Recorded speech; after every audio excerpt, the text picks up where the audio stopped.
The Cradle of Filth drama is just insane.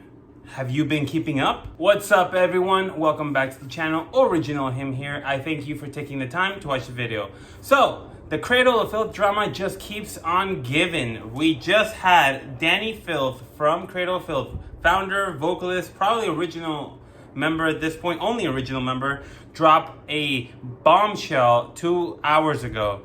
You can find this, what I'll be reading, and I'll put it here somewhere in one of these two sides. But you can find this information also on their Instagrams and or on the Cradle of Filth fan group on Facebook, as well as just a Facebook page or anywhere else.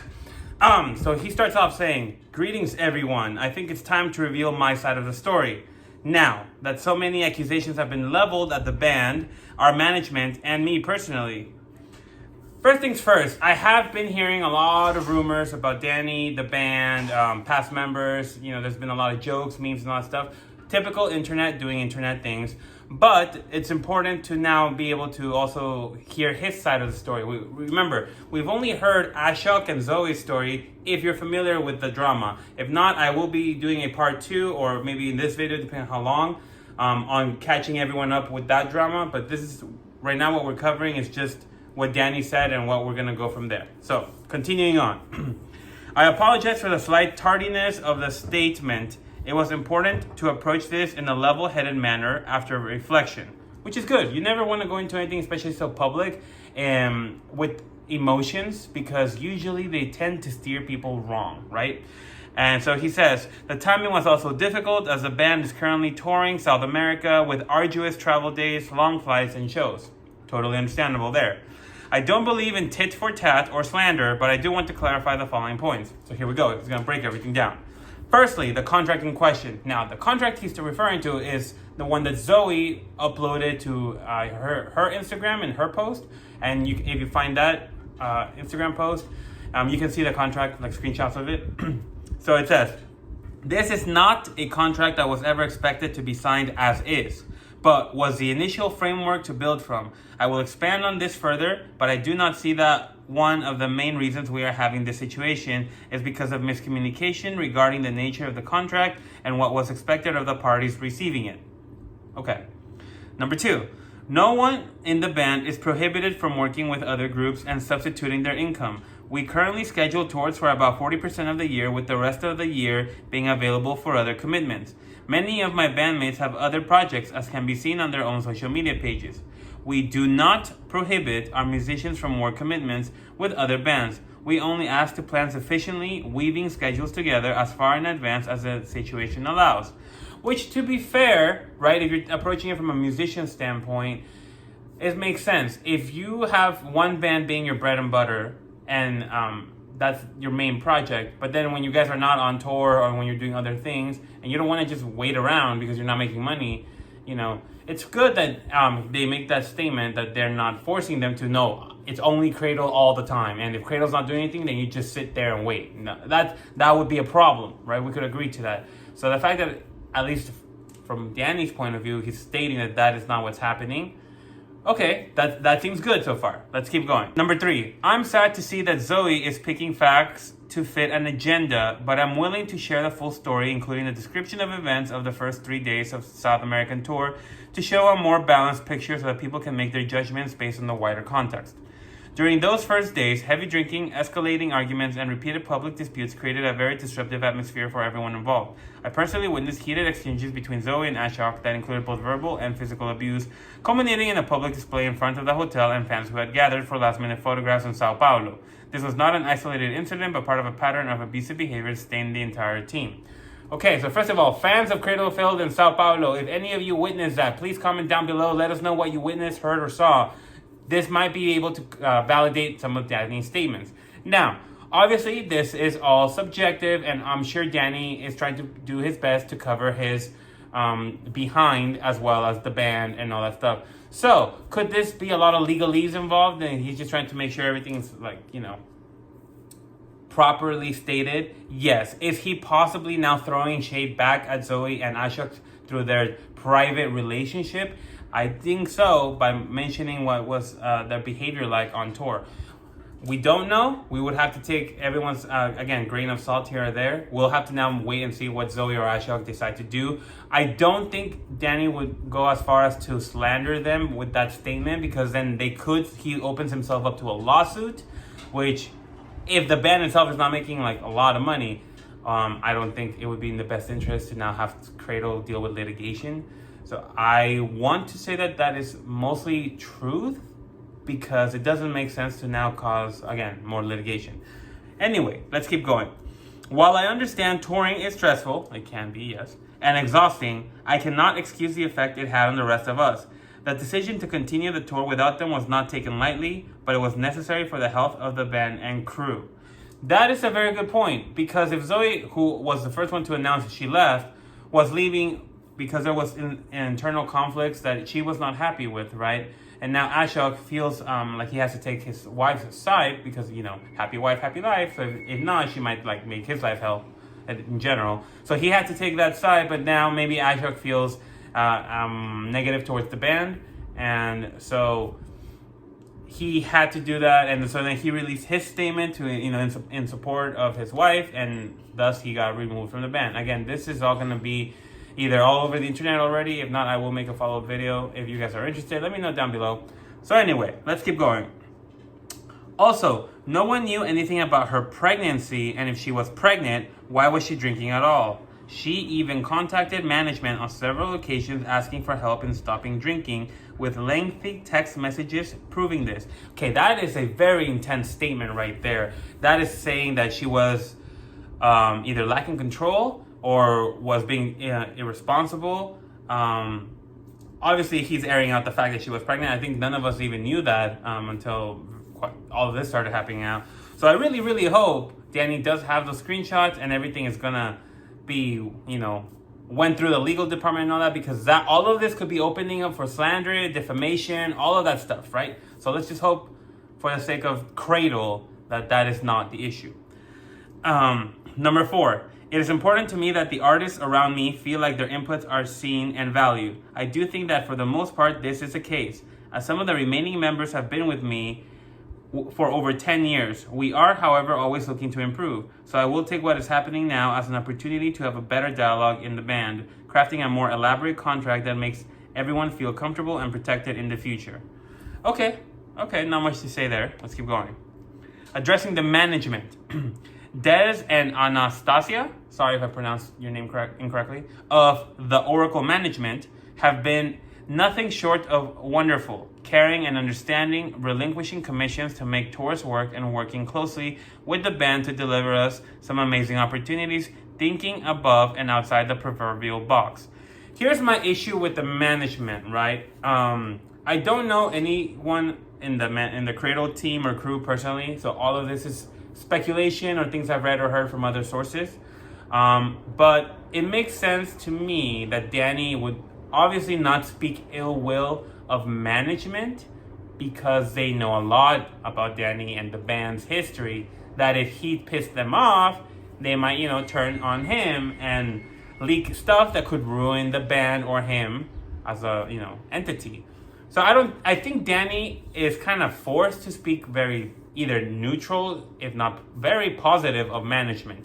Now, let's talk about Des in particular. I have no idea who Des is. I've never heard of him or her. Again, I literally don't know who this person is at all. But I am in certain groups on, the internet and other people that work closely with Des and the crew that have interviewed Des in particular. And I've heard a lot of negative things about specifically Des.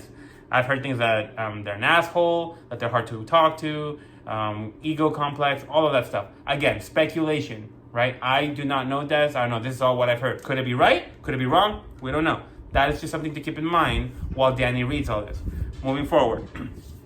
Having failed to fit in the band, Zoë is now attempting to slander and lie about as much as possible to garner dislike for me and our management.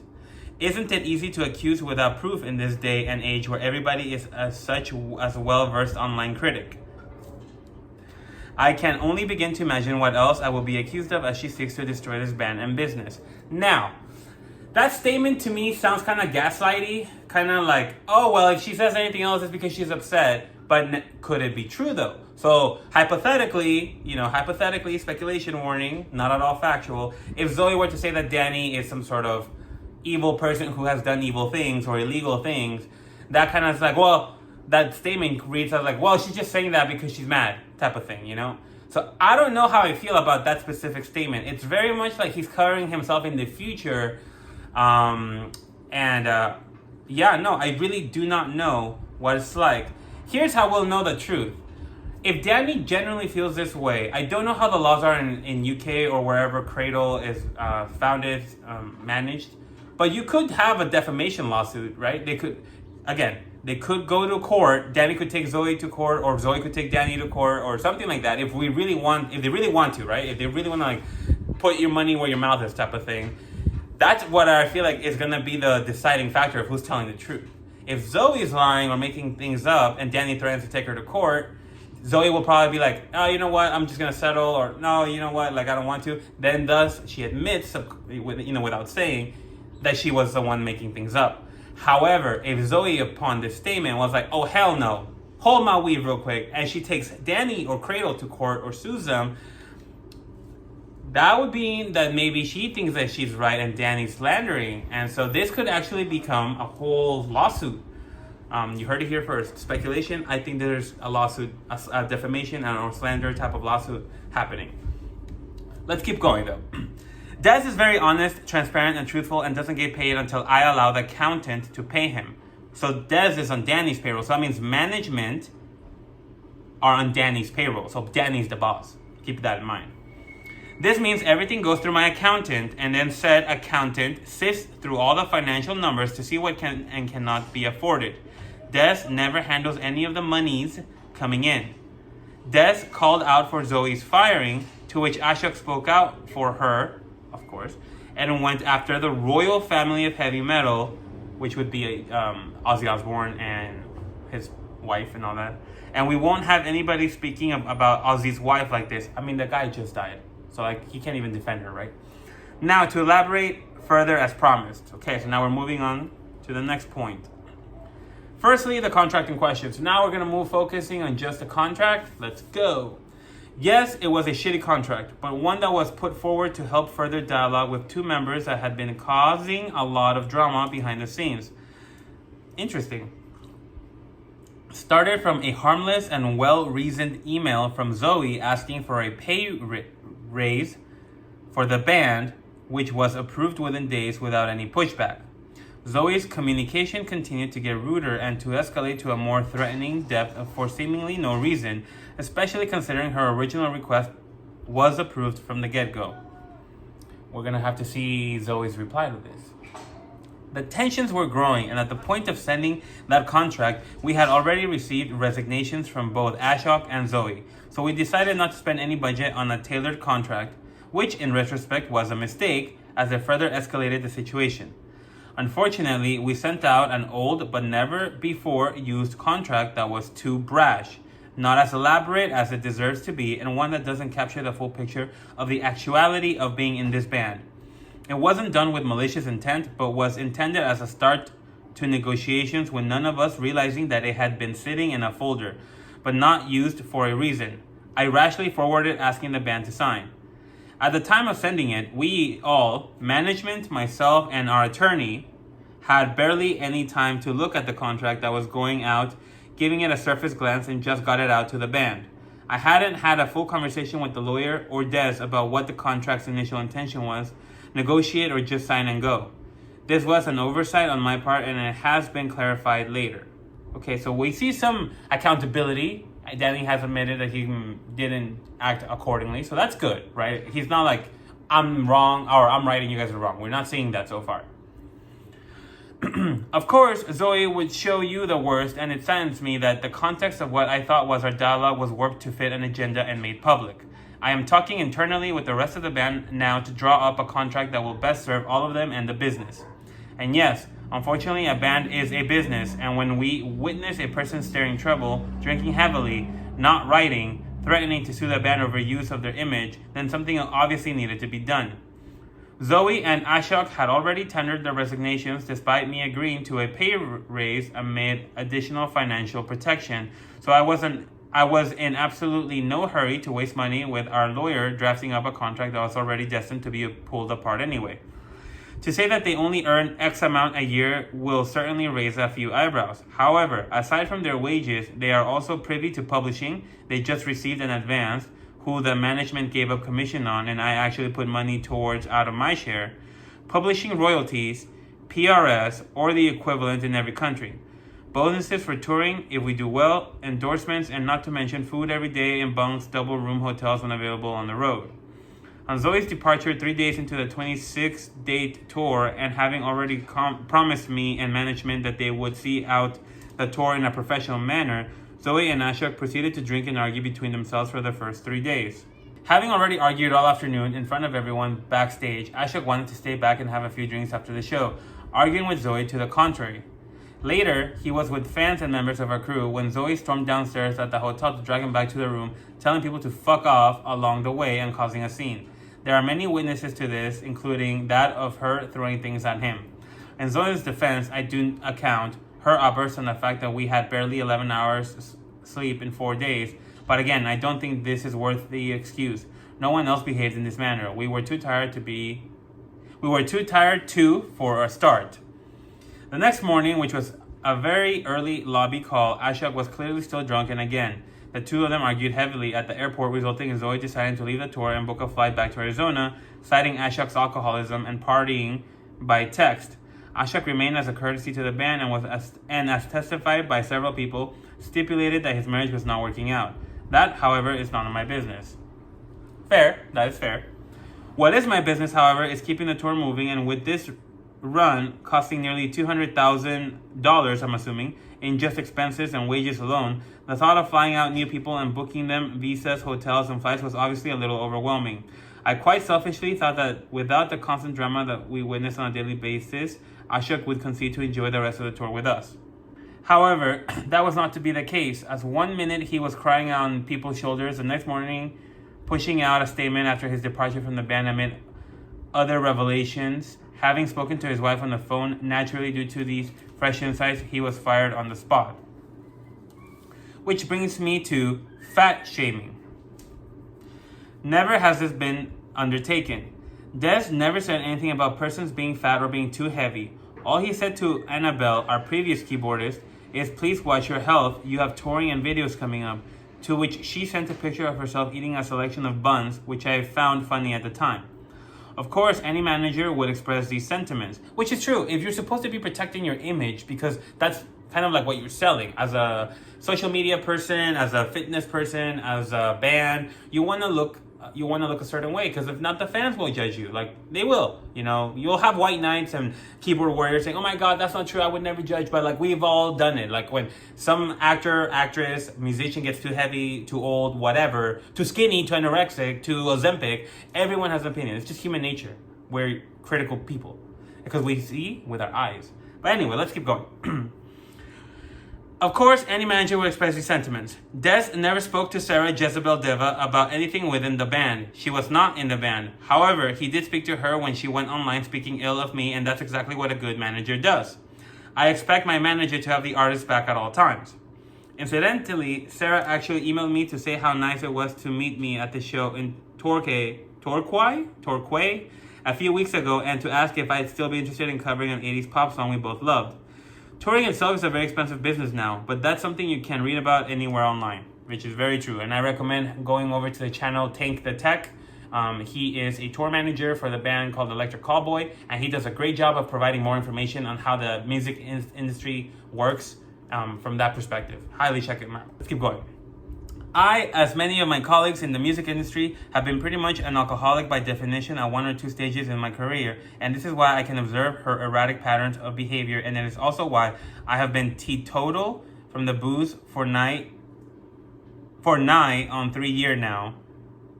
I want to say that's English, like England English, I'm not sure. Anywho, I could prattle on forever. I just wanted to clear up a few things and then be out of your hair. Thank you to all of the many bands, fans, and fellow musicians who have proffered their support in this matter. You guys are much appreciated indeed. Onward and upward, as they say. See you on the road.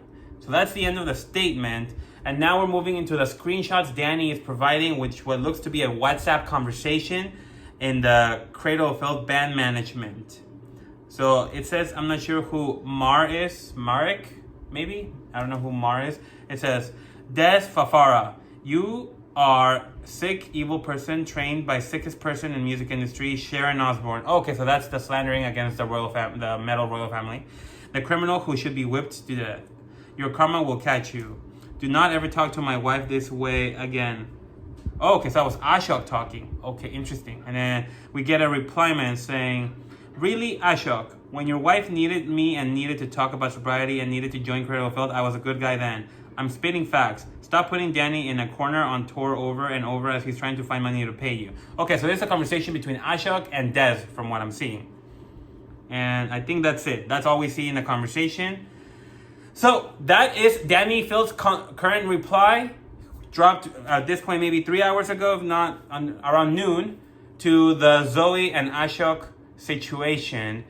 I will probably be making a follow-up video if you guys would like to see that. I mean, everyone else has already covered it, so that's why I'm trying to put this out ASAP, just to like get some views on the algorithm and all that stuff.